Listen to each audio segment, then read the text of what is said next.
नमस्कार सभी साथियों। अब चलते हैं नेक्स्ट टॉपिक पर। धनावेश और ऋणावेश की संकल्पना बेंजामिन फ्रैंकलिन ने दी। इसके बाद टॉपिक है हमारा अध्यारोपण का सिद्धांत।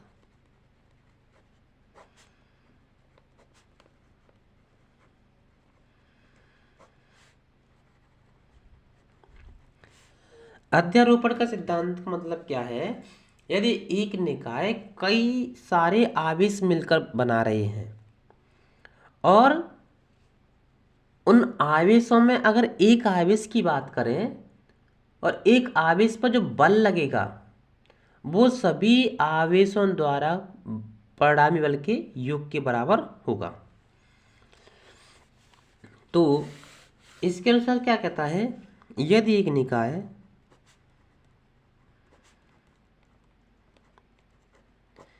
निकाय कई आवेशों से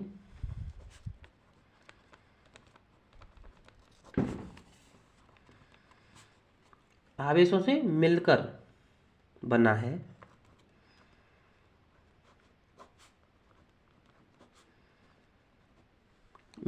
है तो किसी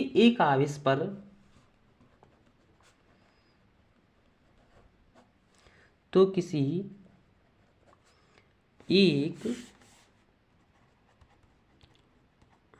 आवेश पर कार्यरत परिणामी बल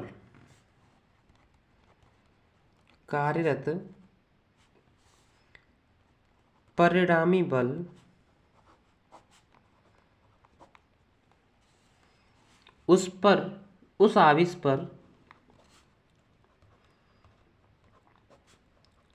आवेश पर लगाए गए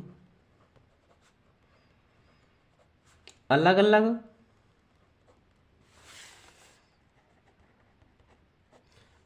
अलग बलों के सदिश योग के बराबर होता है।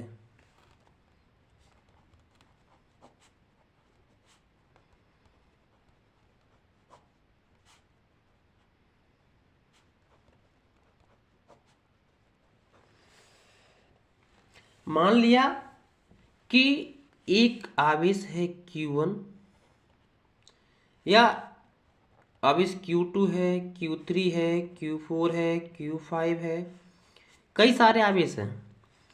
और जब इनकी दूरी की बात Q1 की बात करते हैं, इनके स्थिति सदिश की बात करते हैं, तो मान लिया इनके स्थिति सदिश इसका R12 मान लो, इसका मान लो R13 मान लो, इसका R14 मान लो, इसका R15 मान लो। और हम ये मान लेते हैं कि इस Q1 और Q2 के बीच जो बल लगेगा वो F12 मान लो, Q1 Q3 के मान लो F13 मान लो, Q1 Q4 के बल F14 मान लो, Q1 Q5 के मध्य F15 मान लो।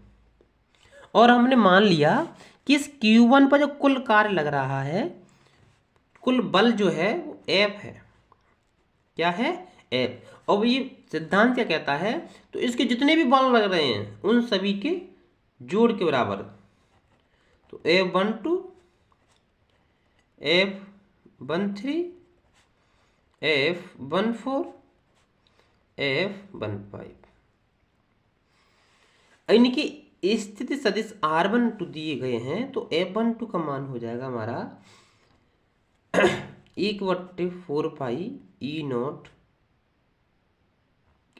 के Q1 Q2 अपॉन R12 का Q और R12 वेक्टर। ये स्थिति रूप में है, किस में है? ऐसे ही इसका कर देंगे तो 1/4 पाई E0 Q1 Q3 upon R13 का Q इंटू R वेक्टर। ऐसे ही 4 कर देंगे, ऐसे ही 5 का कर देंगे। ये है हमारा अध्यारोपण का सिद्धांत। अब कुछ बातें हैं जो करनी चाहिए हमें कूलाम बल के बारे में और गुरुत्वाकर्षण बल के बारे में।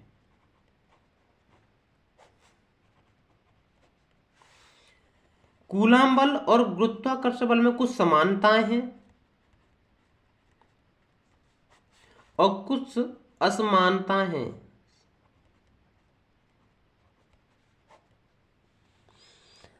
अब समानताएं क्या है, असमानताएं क्या है? अब समानताएं की पहली बात करते हैं। तो कूलाम बल और गुरुत्वाकर्षण बल दोनों व्युत्क्रम नियम का पालन करते हैं, व्युत्क्रम वर्ग का नियम का पालन करते हैं। नंबर 2, दोनों बल संरक्षी बल हैं। दोनों बल कैसे हैं? संरक्षी बल हैं। संरक्षी बल का मतलब है इनका जो कार्य है वो पथ पर निर्भर नहीं करता है। नंबर 3, केंद्रीय बल है। नंबर 3 क्या है? केंद्रीय बल।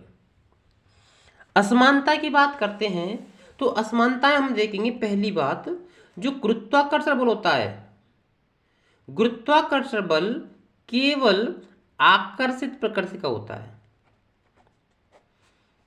जबकि कूलाम का बल होता है वो आकर्षित व प्रतिकर्षित दोनों की प्रकृति का होता है। और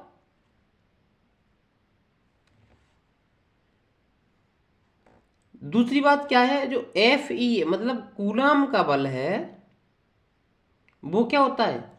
बहुत नगण्य होता है। किसके अपेक्षा?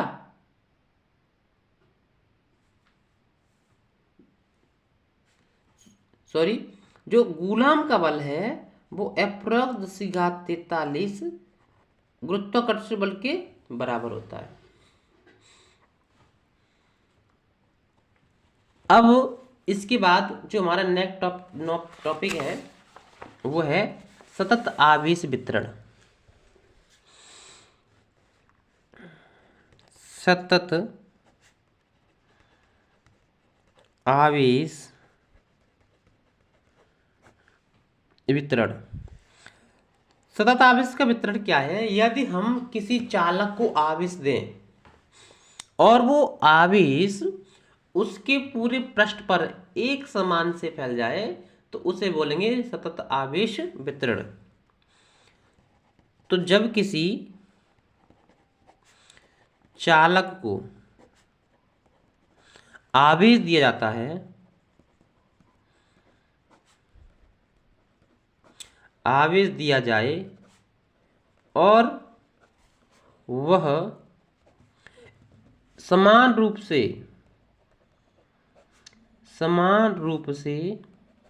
पृष्ठ पर वितरित हो जाए,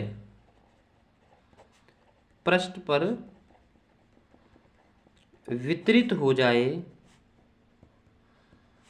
तो हम उसे कहेंगे सतत आवेश वितरण कहेंगे। उस कंडीशन में हम उसे सतत आवेश वितरण कहेंगे। वस्तु के आकार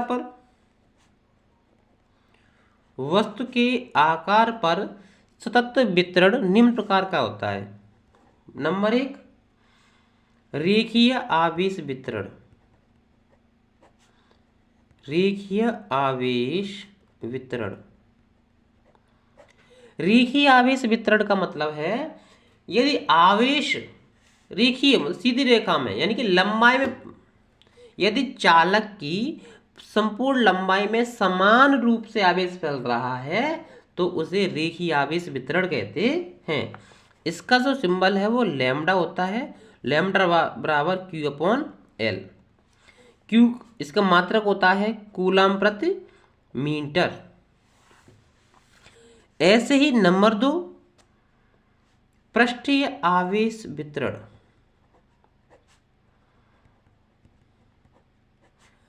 इसकी भी परिभाषा सेम है। यदि आवेश चालक के पृष्ठ पर एक समान रूप से फैल रहा है, पृष्ठ मतलब क्षेत्रफल पर एक समान रूप से फैल रहा है तो उसे हम पृष्ठीय आवेश वितरण कहते हैं। इसे सिग्मा से शो करते हैं, सिग्मा बराबर Q/S मतलब एरिया, क्षेत्रफल, और इसका जो मात्रक होता है वो कूलम प्रति मीटर स्क्वायर होता है। नंबर 3 बात करते हैं आयतन आवेश वितरण। इसका मतलब क्या है, यदि आवेश चालक के आयतन में फैल जाता है, आयतन में समान रूप से फैलता है, तो उसे हम आयतन आवेश वितरण कहते हैं और इसे कहते हैं रो से। तो रो बराबर Q अपॉन V, मतलब कूलम प्रति मीटर क्यूब से क्या हो जाएगा, मात्रक हो जाएगा। अब बात करते हैं हम वैद्युत क्षेत्र। तो वैद्युत क्षेत्र क्या है, यदि कोई आवेश है उसके आसपास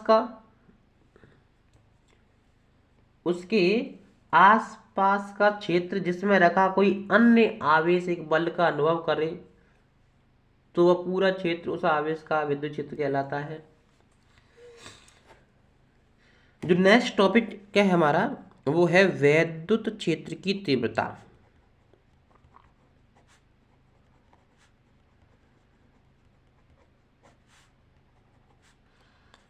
वैद्युत क्षेत्र की तीव्रता, मान लो कोई वैद्युत क्षेत्र है, कोई आवेश है और उसका एक वैद्युत क्षेत्र है।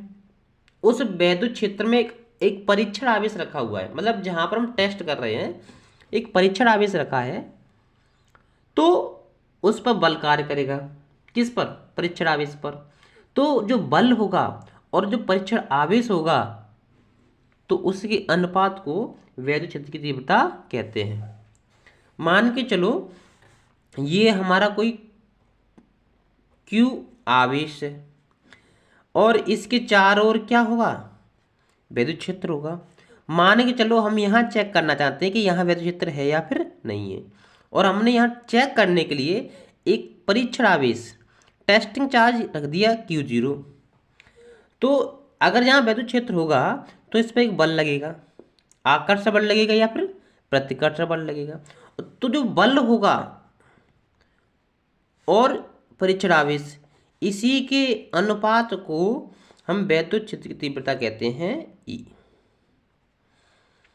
तो परिभाषा यहाँ से हम सीखेंगे, वैद्युत क्षेत्र में रखे परीक्षण आवेश पर लगने वाले बल और परीक्षण आवेश के अनुपात को वैद्युत क्षेत्र की तीव्रता कहते हैं। तो लिखेंगे वैद्युत क्षेत्र में रखे परीक्षण आवेश पर लगने वाले बल और परीक्षण आवेश के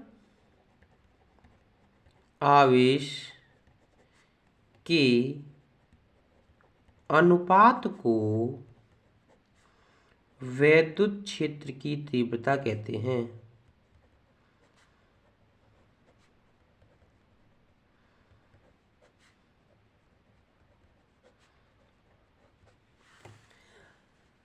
E बराबर होता है F अपॉन Q0। तो जो वैद्युत क्षेत्र का तीव्रता होगा उसका मात्रक हमारा निकाल जाएगा। F का मात्रक क्या होता है, न्यूटन, और Q का मात्रक यानी कूलम। तो न्यूटन प्रति कूलम, न्यूटन प्रति कूलम, या इसका दूसरा मात्रक है वोल्ट प्रति मीटर, वोल्ट प्रति मीटर। न्यूटन को शो करते हैं N से, कूलम को C से, वोल्ट को V से, मीटर को M से। अब इसकी विमा की बात करते हैं, E की विमा, E मतलब वैद्युत क्षेत्र की तीव्रता। तो F की विमा अपॉन Q की विमा, आवेश की विमा।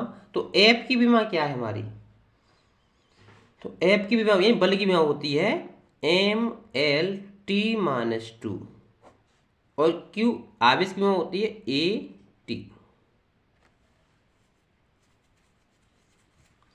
तो हम यहाँ देखेंगे एम एल टी माइनस 3 ए माइनस 1, ये इसकी विमा हो गई विद्युत क्षेत्र की तीव्रता की।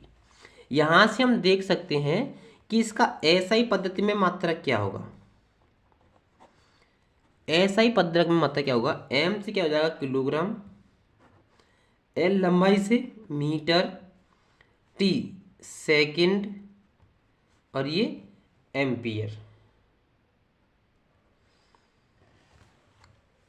इसके बाद हमारा एक डेरिवेशन है, बहुत इजी डेरिवेशन है, उसे हम करेंगे।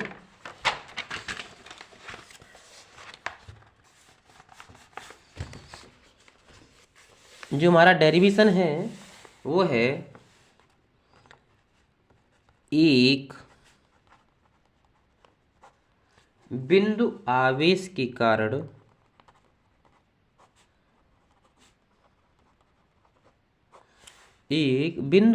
कारण किसी दूरी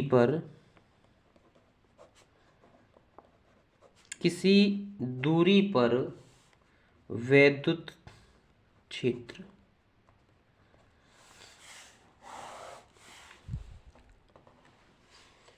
तो मान लिया एक आवेश है हमारा Q जो बिंदु O पर रखा है और इस बिंदु O से R दूरी पर एक परीक्षण आवेश रखा है Q0, बिंदु P मान लो। अब इस पर जो वैद्युत क्षेत्र होगा वो इधर होगा। तो हम सबसे पहले लिखेंगे माना आवेश Q बिंदु O पर रखा है, माना आवेश Q बिंदु O पर रखा है,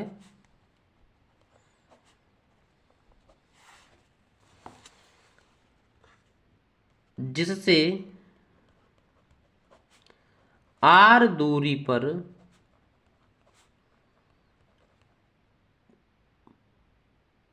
परीक्षण आवेश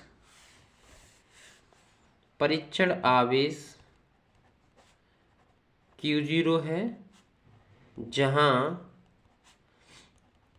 वैद्युत क्षेत्र ज्ञात करना है।